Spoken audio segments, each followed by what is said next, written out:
Lions TV, this is your post-match analysis video for yesterday's 2-0 win on the road at Leeds in the 4th round of the FA Cup. Who said the magic of the Cup was dead? A packed out Ellen Road, 2,000 Millwall fans and a 2-0 win to take back to SE16 and put ourselves in the hat for tomorrow's 5th round draw. As always, let's kick off the show by taking a look at the 11 that Alex Neil picked to start the match.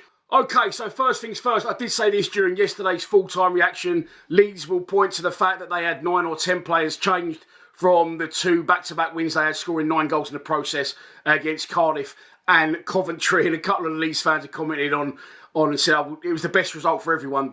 That's what we aimed for. I'm not so sure, and I think that's doing us a discredit. They did have some good first-teamers out. They rested their goalkeeper, Millwall, which probably done them a favour because he's absolutely fucking useless. And we also, let's not forget, had a lot of changes in our side. It was Liam Roberts in goal, Joe Bryan left back, Wes Harding in at the Wilderness at right back, Jaff and Coops, the central defence pairing. Then it was Billy Mitchell and Casper de Ballon d'Or in the centre of midfield. Luke Cundle in a 10, who looks a little bit like a less Jack Tommy Fury. Has anyone else noticed that? On the left wing, Femi Aziz back from injury. On the right, it was new record signing Kamil Nežley, and up front as a lone striker, the big Serbian Mihailo Ivanovic. So if you look for our team there, by the way, that was all outstanding yesterday, and it's mad that Aziz probably won't get man of the match, having scored 2, a whisker away from scoring another one. Denor was absolutely outstanding. Tanganga just embarrasses me every week by what I said about him once when they said he wouldn't get in Bromley's side. Who else? The goalkeeper was absolutely brilliant. They was all brilliant. Wes Harding played really well. So if you look at our side, Roberts isn't actually our first team goalkeeper, is he? And now I think he's put a real case towards Alex Neil to keep him in the side. And it's not just what he does on the pitch, Liam Roberts. I've said this before in previous videos. His mentality and his commitment and his passion to stay focused to the cause, because it must have been difficult for him. We're 2/3 of the way through the season and he's not really played. Coming against Portsmouth, done well, kept a clean sheet, arguably should have stayed in the side against QPR, came back out, and now he's come back in and not just, I said, his performance, but you'd think he was born in South Bermondsey, how passionate he is at full time. Aziz is the same as well. Really passionate, really, really good goalkeeper by the look of it. Again, he's only played 2 or 3 games, so let's not go the whole hog. Let's just say we've got 2 very good goalkeepers, but on the back of his display, I think that Alex Neil was going to find it very, very difficult to drop him out against Plymouth away.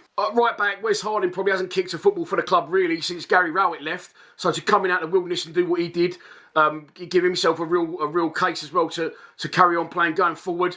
Of course, we was without Kramer, who was cup side, who's been irregular. We was without Connolly, who has been irregular. He was also cup side. Saville dropped out completely. Billy Mitchell came in. He hasn't played a lot of football at all in the last 5 or so months due to injury. So there was arguably, not just Leeds had lots of changes. We did as well.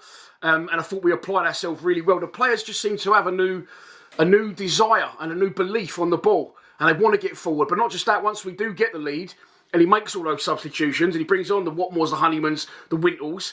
Before, under Neil Harris, I'd have gone, oh no. But over the last 4 or 5 games, not counting the Cardiff games, even from then, how much it's changed.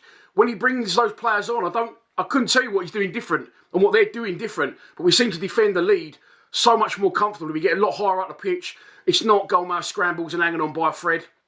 And listen, 4 straight wins now. I'm just a bit glad that yesterday wasn't the league match against Leeds, because I still believe now, with the way the club's going forward, the momentum we've got, and the way we're playing under Alex Neil, we could go into the top 6. It's not impossible. But look, getting into the game, I felt the first half was pretty even. I think I said at full time we deserved our lead. Maybe not. It was looking back on the highlights. It was pretty even the first half. They had a couple of chances. One good save from Roberts. Point blank, really. Their young player should have scored, but he hits it straight at Roberts, and Roberts can only do what he can do, and he saves the ball, puts out a play for a corner, and then we started to get on top a little bit. We do this a lot. We sort of get in good areas and we pile on the pressure, but we don't have that end product. And on this occasion, we get fortunate with the end product. But again, Femi Aziz, like Liam Roberts, who's making a case for himself, he hasn't, he's probably not thinking, well, he might be. Look, don't forget about me. You signed me, I'm young, for good money for the club in terms of before this January transfer window. and things seem to have escalated and gone to like a new level. Femi Aziz has seen a lot of players signed in his position, and he's come in after injury, and he's probably said, listen, don't fucking forget about me, because I'm here and I'm here to play in this football team. And his desire yesterday to get forward, cut inside, and get efforts on goal. It was scary yesterday. We had Aziz, Nesley and Kundal. That meant you had no Connolly, you had no Benicio Baker, who's actually cup-tied as well.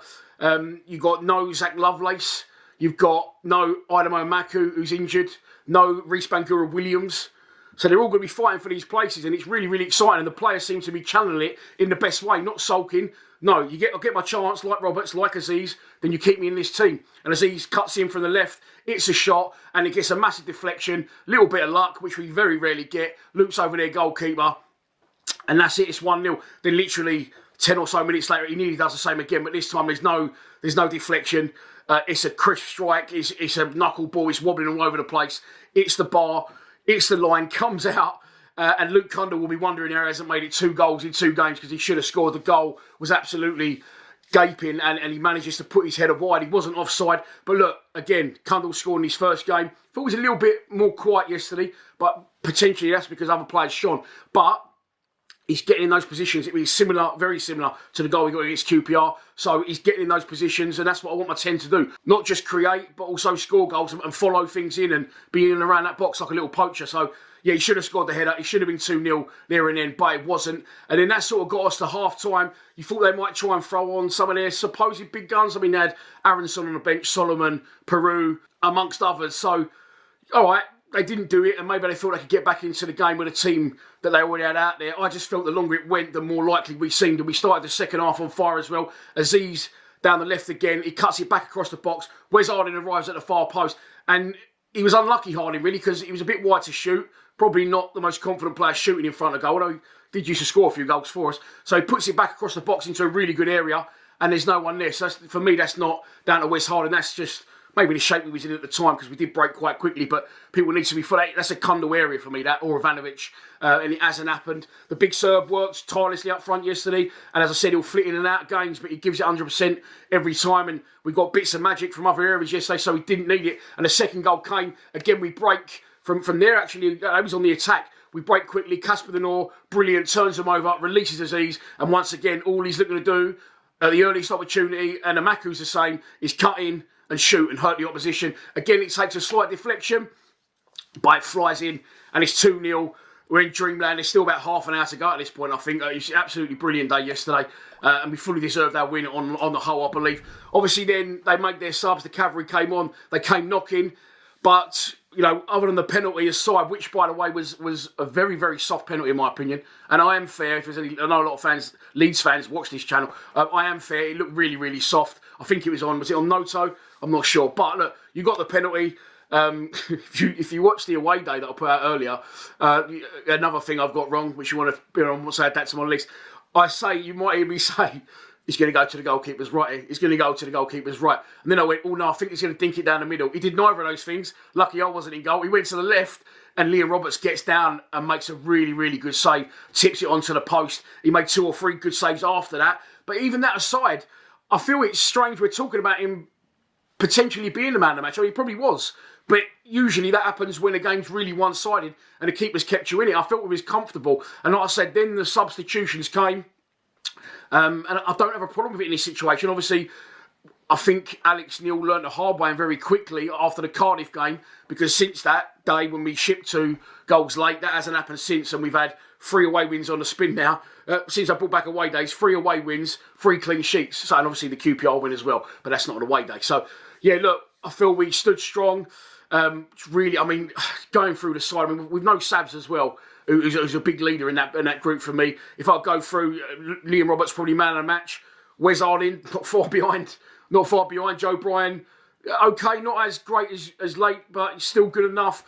Jaff and Coops, really good. There was one point in the second half where Jaff, the ball goes over Cooper's head, and Jaff's, it's not on his side, it's on Coops' side, and he just sort of glides across the pitch about 20, 30 yards and just meets the ball as it drops, as if like he was Cooper. It went over Cooper's head and he dug Coops out on that instance, but there wasn't really bodies on the line, the centre-backs, were they? as I say, it's strange, although Leeds did create their chances. Central midfield, I thought Billy Mitchell improved in the game. And you're like, Billy Mitchell. He's not played a lot of football. He's been out for 5 months through injuries, and he's found it very difficult to get in. But in my book, a very good young player that's played 150 games for the club. We do well to hang on to him and activate his contract extension at the end of the season, along with Danny McNamara as well. Hopefully he's recovering well from his injury. Denor was absolutely phenomenal. He could yet win that Ballon d'Or.